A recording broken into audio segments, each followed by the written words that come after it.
ایک تو یہ بات جی ذہن میں رکھیے جی، سوال نمبر 1، حضرات شیخین مکرمین کریمین حضرت ابوبکر صدیق اور حضرت عمر رضی اللہ تعالیٰ عنہما کو شیخین بھی کہتے ہیں۔ انہوں نے ہی حضور صلی اللہ علیہ وسلم کو حضرت علی رضی اللہ عنہ کو رشتہ دینے کے لیے درخواست کی تھی۔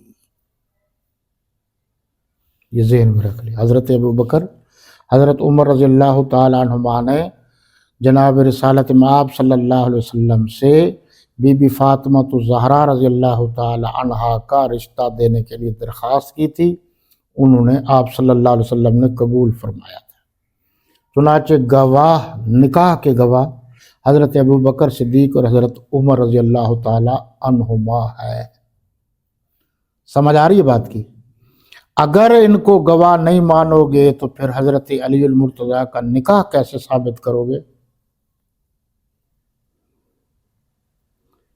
تو رہنے دیجئے، کب تک جھوٹ چلے گا؟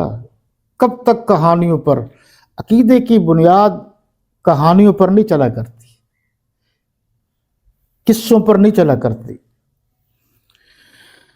اور ایک یہ بھی کہا جاتا ہے کہ حضرت عمر رضی اللہ تعالی عنہ حضرت بی بی فاطمہ رضی اللہ تعالی عنہ کے گھر تشریف لائے، غصے میں دروازے کو دھکا دیا، دروازہ گر پڑا، ان پر وہ شہید ہو گئے۔ سارے جھوٹ ہے، لوگوں نے جھوٹ پہ جھوٹ بنا رکھا ہے، اللہ سے بھی نہیں ڈرتے۔ بے حضرت علی المرتضیٰ کہاں تھے؟ مشکل کشا ہیں، تو پھر وہ کہاں تشریف فرما تھے؟ حضرت حسن کہاں تھے؟ حضرت حسین کہاں تھے؟ اس قسم کا کوئی واقعہ ہی نہیں ہوا۔ من گھڑت بنا بنا کر صحابی رسول پر بہانہ ڈھونڈتے ہیں، کوئی تنقید کا، اعتراض کرنے کا کوئی بہانہ ڈھونڈتے ہیں، سارا جھوٹ ہے۔ اور اگر کوئی اختلاف ہوتا، یہ جو بار بار آپ کو تو اشاروں کا پتہ نہیں چلتا، مجھے بڑا پتہ چلتا ہے، وہ بات میں کہوں آپ کو، اگر 2-4 ڈنڈے لگ جائیں کسی کام کے لیے تو وہ یاد رہتی ہے بات، اور اگر کھجور کے ساتھ رسیوں سے باندھ کر 2-4 لگائے اور کہیں کہ ہاں اب بتا، تو وہ باتیں آپ کو ساری زندگی بھر یاد رہیں گی۔ صحابہ کرام اور اہل بیت اعظام کی عزت و ناموس کے لیے ہم نے جوتے کھائے، لوگوں نے روٹیاں اور چوریاں کھائی ہیں، ہم نے مار کھائی ہے، اس لیے ہمیں ہر بات یاد رہتی ہے۔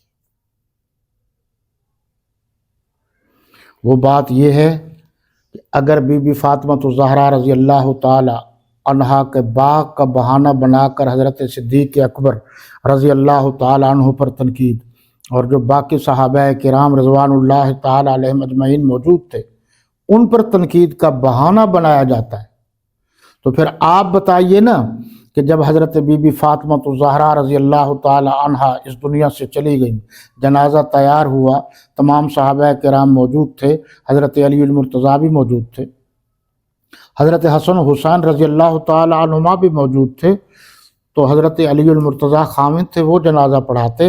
حضرت علی المرتضیٰ نے فرمایا حضرت صدیق اکبر رضی اللہ عنہ کہ آپ آگے بڑھیے، انت امامنا فی الدنیا والآخرہ، ہمارے آپ دنیا کے بھی امام ہیں، آخرت کے بھی امام ہیں، آپ جنازہ آپ پڑھائیں۔ حضرت ابوبکر صدیق رضی اللہ تعالی عنہ نے جنازہ پڑھایا، اختلاف ختم۔ کہنے والے حضرت صدیق اکبر کو حضرت علی المرتضیٰ ہے۔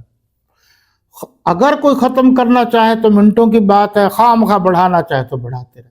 ایک بات اور بھی سمجھ میں آ گئی، آپ تو بات ذہن میں نہیں رکھتے، میں نے یہاں کئی دفعہ کہا ہے کہ خلافت کی ترتیب سے اللہ تعالیٰ نے صحابہ کرام کو مقام دیا ہوا ہے، یعنی پہلے خلیفہ حضرت ابوبکر صدیق ہے، دوسرے حضرت عمر ہیں، تیسرے حضرت عثمان ہے، چوتھے حضرت علی ہے۔ مرتبہ بھی ایسے ہے، شان بھی ایسے ہی، یعنی حضور کے بعد سب سے بڑا مرتبہ حضرت صدیق اکبر کا ہوگا، پھر حضرت عمر کا، پھر حضرت عثمان کا، پھر حضرت علی کا۔